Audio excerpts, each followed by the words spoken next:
আইনশৃঙ্খলা পরিস্থিতির অবনতির প্রতিবাদ এবং মব সন্ত্রাসের বিরুদ্ধে বিক্ষোভ মিছিল ও সমাবেশ করেছে স্বেচ্ছাসেবক দল।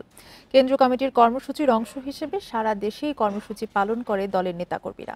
সমালোচনার নামে শিষ্টাচার বহির্ভূত কোনো বক্তব্য দেয়া হলে প্রতিরোধ গড়ে তোলারও হুঁশিয়ারি দেন তারা। বিকেলে চট্টগ্রাম নগরীর জমিয়তুল ফালাহ মসজিদ মাঠে বিক্ষোভ সমাবেশে আয়োজন করে মহানগর স্বেচ্ছাসেবক দল। এ সময় নেতারা বলেন, ঢাকাসহ নানা জায়গায় প্রকাশ্যে হত্যাসহ বিশৃঙ্খলা চলছে, যা স্বাভাবিক ঘটনা নয়। আজকে যে দেশে মব কালচারের সৃষ্টি করছেন তা হচ্ছে ফ্যাসিস্ট পলাতক হাসিনার মব সন্ত্রাসের ধারাবাহিকতা। জুলাই আগস্টের গণছাত্র জনতার গণ আন্দোলনের মাধ্যমে আমরা আমাদের সেই কাঙ্ক্ষিত লক্ষ্য, আমাদের স্বৈরাচারী শেখ হাসিনা ওয়াজেদ দেশ ছেড়ে পালিয়েছেন। দেশকে অস্থিতিশীল করতে পরিকল্পিতভাবে এসব ঘটনা ঘটানো হচ্ছে বলে অভিযোগ নেতাদের। সমাবেশ শেষে একটি মিছিল বিভিন্ন সড়ক ঘুরে ১৬ শহর বিপ্লব উদ্যানে গিয়ে শেষ হয়।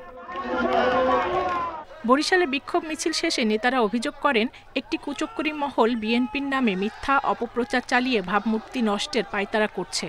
চাঁদাবাজি এবং সন্ত্রাসী কর্মকাণ্ডের সাথে যারাই জড়িত থাকবে তাদের বিরুদ্ধে ব্যবস্থা নেওয়ার দাবি জানান তারা। আমাদের গায়ের উপরে পড়ে কেউ যদি কটূক্তিমূলক কথা বলে সেটার প্রতিবাদেই আজকের এই বিক্ষোভ। লক্ষ্মীপুরে উত্তর তেমোহনী থেকে বিক্ষোভ মিছিল বের করে শহরের বিভিন্ন সড়ক ঘুরে সমাবেশে মিলিত হয়। পিরোজপুরে বিক্ষোভ মিছিল শেষে হয় প্রতিবাদ সমাবেশ। নির্বাচিত সরকার সংস্কার করবে। আপনারা যদি